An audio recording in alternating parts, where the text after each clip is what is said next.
Hi everyone, my name is Waggoner Denton and I'm an Associate Professor teaching stream in the Department of Psychology. In my lightning talk, I'm going to be discussing two different infographic assignments that I've implemented in two very different courses that I teach. So in this video, I'm going to provide a brief introduction to infographics and why I think having students create infographics can be a valuable learning activity in virtually any discipline.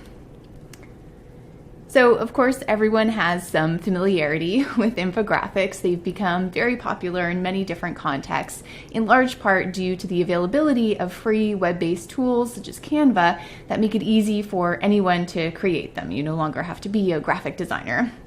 And in general, the purpose of an infographic is to convey potentially complex or confusing information in a way that makes it easy for your audience to follow and understand. And a key way that this is done is through the use of visual cues. So those visual cues might be the creative use of color, might include icons, images, pictographs, maps, bar graphs, pie charts, flow charts, timelines, and so on. And there's good reason to believe, i.e. there's research showing that infographics can be an effective way of communicating information. So in both of my courses where I've adopted an infographic assignment, even though the purpose of the infographic is completely different in both cases, the overarching goal in both classes was for the students to take complex information and make it accessible, particularly to other students. The creation of an infographic also supports the development of a whole host of skills, including information literacy, so students have to be able to identify, find, evaluate, and use information effectively. This often includes navigating different databases.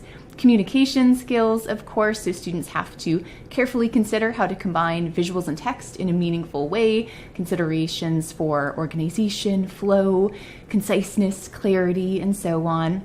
And critical thinking skills, so the students have to make judgments about what information should be included in the infographic, what can be left out.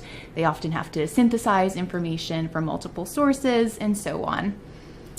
And finally, what was really compelling to me was the idea that these infographics they had the potential to be a non-disposable assignment, so something that might have life outside of the course. So infographics are incredibly versatile. They can be used to summarize and display research findings, to compare and contrast among multiple options, to explain a complex process, to provide a summary of a topic, review a timeline of events, and so on and so forth. And so I really believe that they have the potential to be used to support learning across many different contexts. And I look forward to discussing the details of my assignments and sharing some of the beautiful examples of what my students have created in my lightning talk.